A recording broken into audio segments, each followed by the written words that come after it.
Pelan-pelan, tarik pelan. Capek ah. A few moments later. Assalamualaikum warahmatullahi wabarakatuh. Kami dari kelompok 6 ingin menjelaskan tentang pertemuan keempat materi lembaga keuangan. Perkenalkan, nama saya William Ali Fauzilah. Saya Ofizal, saya Muhammad Ahmedillah. Saya Kanza Hora Sanita. Oke, langsung aja kita ke materinya. Halo, perkenalkan, nama saya William Ali Fauzilah. Saya akan menjelaskan tentang bank umum dan bank sentral. Yang pertama ada arti bank. Satu, arti bank itu terbagi menjadi dua ya. Satu, organisasi yang menggabungkan usaha manusia dan sumber-sumber keuangan untuk melaksanakan fungsi bank dalam rangka melayani kebutuhan masyarakat dan memperoleh keuntungan bagi pemilik bank. Itu yang pertama. Yang kedua, ada namanya badan usaha. Badan usaha yang menghimpun dana dari masyarakat dalam bentuk simpanan dan menyalurkannya kepada masyarakat dalam rangka meningkatkan taraf hidup rakyat banyak. Bank umum adalah bank yang dapat memberikan jasa dalam lalu lintas pembayaran. Yang kedua, kita akan menjelaskan tentang kegiatan pokok perbankan. Kegiatan pokok perbankan itu ada 3. Yang pertama, penghimpun dana itu terbagi menjadi 3. Yang pertama ada giro, deposito, dan tabungan dengan sasaran meminimumkan biaya. Yang kedua, penempatan dana itu terbagi menjadi 2, ada namanya kredit dan investasi dengan sasaran memaksimalkan penerimaan bank. Yang ketiga, pelayanan jasa keuangan. Itu dia ada transfer, letter of credit, cek perjalanan, money charger, bank garansi, dan lainnya. Dan jasa non keuangan itu ada namanya pelatihan pegawai, pergudangan, kotak pengaman, dan jasa-jasa komputer. Sumber dana bank. Sumber dana bank terbagi menjadi 3. Yang pertama adalah sumber dana tradisional yang berasal dari masyarakat atau institusi, dapat berupa rekening giro, deposito on call, sertifikat deposito, dana transfer, obligasi, dan saham. Yang kedua ada namanya sumber dana sendiri atau sumber dari modal sendiri yang diperoleh dari pemegang saham maupun dari hasil keuntungan yang diperoleh bank, dapat berupa modal di setor, cadangan-cadangan, sisa laba usaha tahun lalu, laba yang ditahan, laba tahun berjalan, atau agio saham. Yang ketiga ada namanya sumber dana lain yang berasal dari lembaga keuangan, dapat berupa kredit likuiditas Bank Indonesia, fasilitas diskonto, pasar uang antar bank. Keuntungan utama dari bisnis perbankan yang berdasarkan prinsip konvensional diperoleh dari selisih bunga dari bunga simpanan yang diberikan kepada penyimpan dengan bunga pinjaman atau kredit yang disalurkan. Selisih keuntungan ini oleh bank diistilahkan dengan spread based. Apabila bank mengalami kerugian dari selisih tadi, maka bank menyebutnya dengan negatif spread. Persyaratan modal disetor menurut PP nomor 38 tahun 1998 ditetapkan minimal modal disetor untuk mendirikan bank umum adalah 3 triliun rupiah. Dan hal ini dipertegas lagi oleh SK Direksi Bank Indonesia nomor 3233 yang menyatakan bahwa modal disetor untuk mendirikan bank umum sekurang-kurangnya 3 triliun. Dan ada lagi namanya penempatan dana. Itu 1, berdasarkan prioritas penggunaan dibedakan menjadi cadangan sekunder untuk memenuhi kebutuhan likuiditas minimum dan keperluan operasi bank sehari-hari. Ada juga namanya cadangan sekunder untuk memenuhi kebutuhan likuiditas yang jangka waktunya kurang dari 1 tahun dan mencari keuntungan lewat SBI, SBPU, sertifikat deposito, commercial paper, itu dia ya. Dan ketiga, ada namanya penyaluran kredit untuk memperoleh sumber pendapatan utama bank. Ada yang keempat, investasi untuk memperoleh penghasilan dengan membeli saham atau obligasi. Ada yang kedua namanya berdasarkan sifat aktiva. Dana bank dibedakan A. Aktiva tidak produktif. Yang kedua ada namanya aktiva produktif. Oke.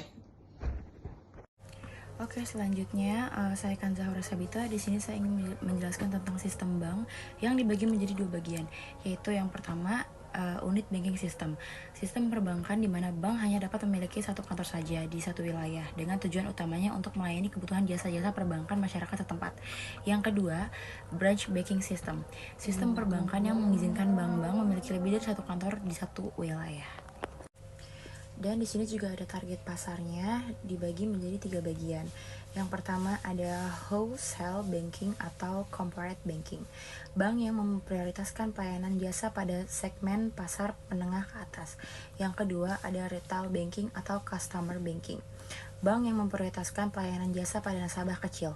Yang ketiga ada wholesale dan retail bank. Bank yang melayani semua lapisan masyarakat atau kecil, menengah, dan besar. Di sini juga ada orientasi bisnisnya yang dibagi menjadi 3 bagian, yaitu yang pertama ada community or local bank atau retail, yaitu bank beroperasi di daerah setempat saja atau biasanya tidak memiliki kantor cabang, misal BPR. Yang kedua regional banking atau consumer banking, yaitu bank yang beroperasi di beberapa daerah namun masih terbatas satu wilayah negara. Yang ketiga ada money atau counter or multinational bank, yaitu bank yang daerah operasi kerjanya telah mencakup beberapa negara. Dan di sini juga ada beberapa penilaian kesehatan bank. Salah satunya alat ukur untuk mengetahui kesehatan perbankan dengan menggunakan analisa Camless, yaitu pertama permodalah atau capital. Yang kedua ada kualitas aset atau asset quality. Yang ketiga ada manajemen atau management. Yang keempat ada rentabilitas atau earning. Yang kelima ada likuiditas atau liquidity. Yang keenam ada sensitivitas terhadap resiko pasar atau sensitive to market risk. Untuk selanjutnya yaitu bank sentral. Jadi pengertian bank sentral itu sendiri yaitu lembaga keuangan yang mempunyai hak monopoli dalam mencetak dan mengedarkan uang sebagai alat pembayaran yang sah di suatu negara. Jadi bank ini mempunyai kuasa untuk mencetak dan mengedarkan uang, tentunya dalam suatu aturan tertentu ya. Lembaga ini umumnya milik negara yang tidak mengutamakan keuntungan dan diawasi langsung biasanya oleh masyarakat, yaitu Dewan Perwakilan Rakyat. Aktivitasnya terutama dengan bank-bank Indonesia. Nama Bank Sentral Indonesia disebut juga dengan Bank Indonesia atau biasa kita singkat dengan BI ya. Yang keberadaan dan peran fungsinya diatur dalam Undang-Undang Bank Sentral yang tertuang di UU nomor 13/1968. Jadi sejarahnya Bank Sentral di Indonesia. Bank Sentral Indonesia itu berasal dari The Japanese Bank NP yang merupakan bank milik Belanda, yang didirikan tanggal 10 Oktober 1827, yang kemudian dinasionalisasi pemerintah Republik Indonesia tanggal 6 Desember 1951 dengan Undang-Undang Nomor 24 Tahun 1951 menjadi bank milik pemerintah Republik Indonesia. Jadi Bank BI ini dulunya itu milik Belanda ya guys. Jadi dulunya itu milik Belanda yang kita akuisisi atau kita adopsi lah. Kita akui jadi milik kita. Jadi Bank Indonesia ini mempunyai kantor di pusat, yang mempunyai kantor pusat di Jakarta dan mempunyai kantor cabang di 42 buah seluruh Indonesia.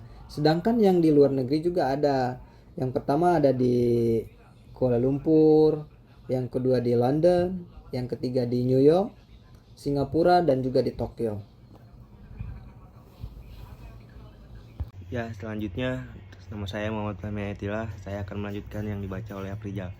Tujuan dan tugas Bank Indonesia menurut Undang-Undang tentang Bank Sentral Nomor 23 Tahun 1999, Bab 2 Pasal 7, tujuan Bank Indonesia adalah untuk mencapai dan memelihara kestabilan rupiah. Agar kestabilan rupiah dapat tercapai dan terpelihara, maka Bank Indonesia memiliki beberapa tugas pokok antara lain: A. Menetapkan dan melaksanakan kebijakan moneter. B. Mengatur dan menjaga sistem pembayaran. C. Mengatur dan mengawasi Bank UU No 23 1999. Bab 3 Pasal 8. Dewan Gubernur Bank Indonesia dalam menjalankan tugas pokok di atas Bank Indonesia dipimpin oleh Dewan Gubernur. Dewan Gubernur Bank Indonesia terdiri atas seseorang gubernur, seorang deputi gubernur senior, dan sekurang-kurangnya 4 atau sebanyak-banyaknya 7 deputi gubernur. Instrumen moneter Bank Sentral. 1. Operasi pasar terbuka OPT. OPT adalah jual beli surat berharga yang dilakukan oleh Bank Sentral dan harus dilakukan secara terbuka dan terorganisasi.